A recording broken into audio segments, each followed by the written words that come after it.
developer အနေနဲ့ overview သိထားတဲ့ဟာလေးတွေကိုတပိုင်းချင်းတစ်ဆင့်ချင်းပေါ့နော်ဟိုနားလည်လွယ်အောင်ရှင်းပြထားမယ်ဆိုတော့အရင်ဆုံး capstone folder ကိုသွားပြီးတော့တစ်ချက်ကြည့်အောင်အဓိက capstone မှာဘာတွေပြောင်းလဲသွားသလဲဆိုတဲ့ဟာကြည့်မယ်ဆိုရင်လောလောဆယ်တော့ system setup ကမပြီးသေးလို့ system setup ပြီးရင်တော့အလိုလျောက် setup လုပ်တဲ့စနစ်မျိုးနဲ့သွားမှာဖြစ်တယ်အဓိကကတော့ဒီ one hybrid ကအရေးကြီးတယ်နောက် setup လုပ်တဲ့အခါမှာတော့ဒီ capstone 1ဆိုတာတော့ပါသွားလိမ့်မယ်ပေါ့เนาะအဓိက EAC ကဒီထဲမှာရောက်သွားတယ်ဒီတစ်ချက်เนาะဒီထဲမှာရောက်သွားတယ်ဒီ file တွေက setup လုပ်တဲ့အခါမှာPython နဲ့ပတ်သက်တဲ့ file တွေနဲ့အတွဲတွေပေါ့ဆိုတော့ဒါက setup လုပ်တဲ့အခါမှာတော့ပါလာလိမ့်မယ်အခု update လုပ်ပြီးရင်အဓိကက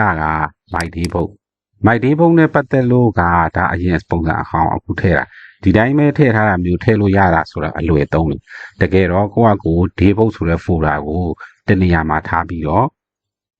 folder ဆောက်ပြီးတော့ဒါတွေထည့်ထားပြီးလမ်းချိတ်တာအဓိက Vertex လမ်းချိတ်တာတချို့အခြေအနေမှာဆိုစဉ်းစားထားတဲ့ပုံစံက Google Drive ပေါ်မှာ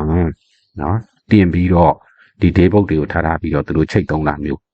လုပ်မယ်ဆိုရင်ဒါအလွယ်တူလည်းပြင်ပေးလို့ရတယ်ဒါပေမဲ့ default အနေနဲ့ကတော့ဒီ my debug ထဲမှာပဲထည့်ပြီးတော့လက်ရှိလည်းအဲ့တိုင်းပဲချိတ်ထားတယ်ဆိုတော့အဲ့ဒါတွေနည်းနည်းသိဖို့လိုတယ်ကျန်တာတွေကတော့ငကိုယ်တည်းကထူးထူးခြားခြားမျိုး mic wire လုံးဝအဟောင်းကားတွေ GV data ကတော့ PK off ကတော့နည်းနည်း update ဖြစ်သွားတာတွေရှိမယ်နော်လက်ရှိအဟောင်းတိုင်းသွားတယ်ဖြစ်တဲ့အဟောင်းတိုင်းတွေကိုဆက်သုံးနေတာလေးတွေရှိပေမဲ့နောက်ပိုင်းကျရင်တဖြည်းဖြည်းနဲ့အဟောင်းတွေကပျောက်သွားမယ် one cloud ကတော့ယာထားတာပဲရှိတယ်လက်ရှိဟုတ်ဒီပတ်တီမသုံးဘူး one hybrid ကဒီဆို one hybrid ကိုကြည့်အောင် one hybrid မှာမဖြစ်မနေအရေးကြီးတဲ့ဟာတွေက Python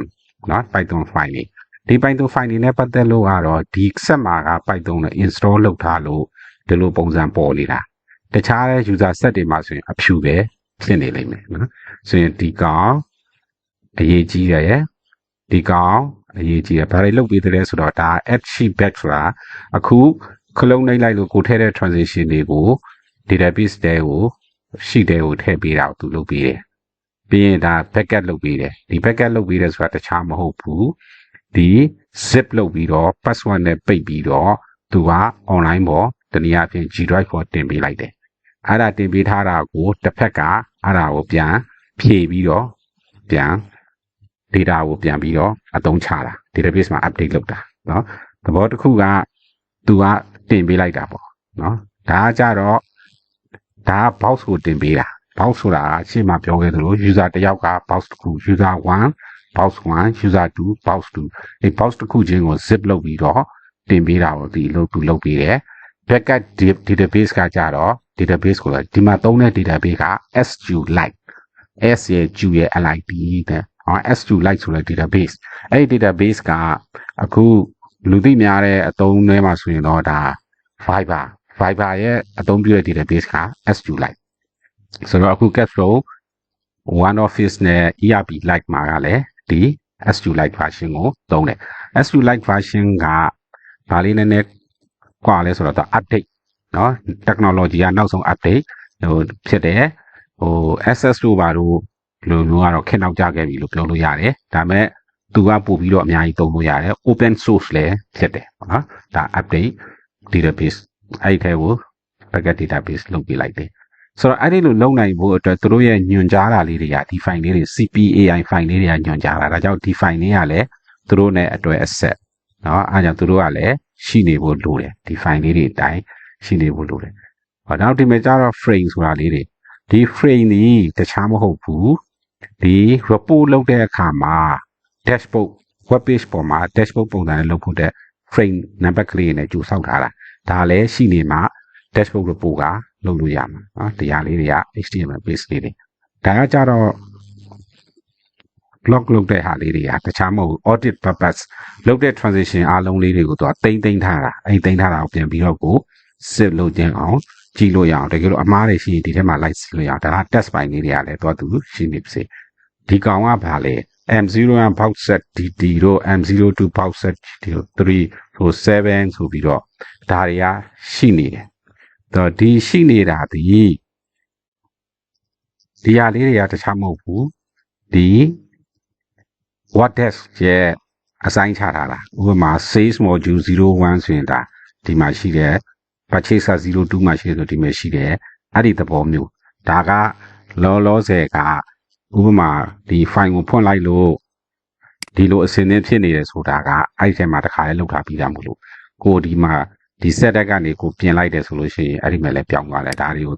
ပြောမယ်ဆိုရင်ဒီဟာတွေကိုဒီလမ်းကြောင်းနဲ့ဒီ file တွေကိုစနစ်ကိုတင်ထားပေးတဲ့ module တွေပေါ့ဆိုတော့အခုလောဆယ်က9ခုထိတော့ရှိနေတယ်တဲ့တိုးခြင်းလဲတိုးမှာပေါ့တိုးခြင်းလဲတိုးမယ်ဆိုတာက module များလာရင်တိုးမယ်လောဆယ် module ခုဒါကိုလည်းတခါတည်းအစင်းနဲ့ကူးထည့်လိုက်ရင်တော့အစောနာကကိုချိတ်เสียမလို့ချိတ်ပြီးသားလေးအတိုင်းပါသွားတာပေါ့ဒီထဲမှာစေးနေတာဟုတ်နော်ဆိုတော့အဲ့ဒါတရားလေးတွေကအမှန်တကယ်တော့ what is ရဲ့နောက်ွယ်ကအသိနော်သူကကြတော့ဒီမဲ့လာသိနေနော်နောက်ဒါ logo ကတော့ဒါထားလိုက်နော်ဒီဟာကကြတော့ PDF report ထုတ်တဲ့အခါမှာကြားကန်ဒါလည်းထားလိုက်ဒါကတော့ဒီရှေ့ရဟာရဲ့အတွဲဆက်တွေနာမည်ကြောင့်အောက်ရောက်နေတာသူလည်း Python က restore ဆိုတာစောနာကဒီGoogle G Drive ထဲကို client တခြား client စီပေါ့ user 234တို့အပြင် user တွေက box file တွေတင်လိုက်တယ်ဆိုတာသူတို့ရဲ့ box ကို zip လုပ်ပြီးတင်လိုက်တယ်ဆိုရင်ဒီမဲ့တော့သူအဲ့ဒီ box ကိုပြန်ဖြည့်ပြီးတော့ကိုယ့်ရဲ့ system တွေကို update လုပ်ဖို့အတွက်အဲ့ဒီတောင်းကိုသူကလုပ်တယ်ဒီ Python ကပြီးရင်ဒါကကြတော့ client ရဲ့ database ကိုဒါဆွဲထုတ်ပေးတာဘယ်အချိန်မှလိုတယ်လဲဆိုတော့ clients က report ကြည့်မယ်ဆိုလို့ရှိရင်သူ့မှာ update database လိုတယ်အဲ့ဒါကို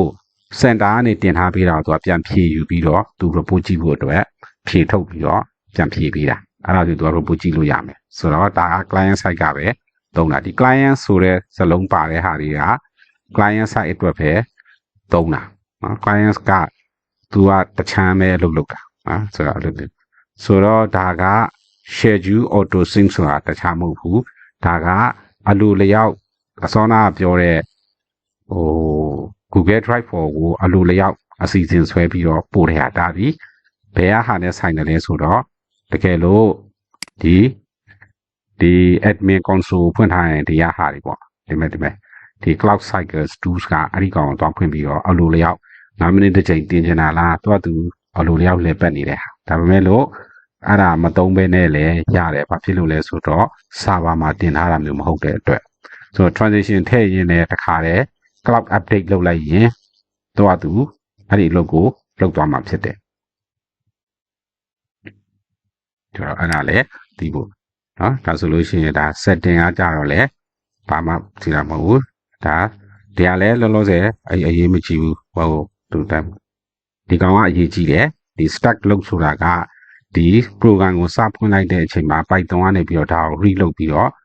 login page ကိုဖြတ်တန်းပေးတာเนาะဒါကကြတော့ audit log ဘယ်သူတွေဘယ်အချိန်မှာဝင်သွားတယ်လဲဆိုတာကိုသူကမှတ်ထားပေးတဲ့ဟာ audit module အတွက်နဲ့သူကအသုံးပြုဖို့အတွက်ပေါ့ဆိုတော့ဒါက one hybrid မှာရှိနေတယ်ဟာသူကလည်းအဓိကပဲကျန်တာတွေကတော့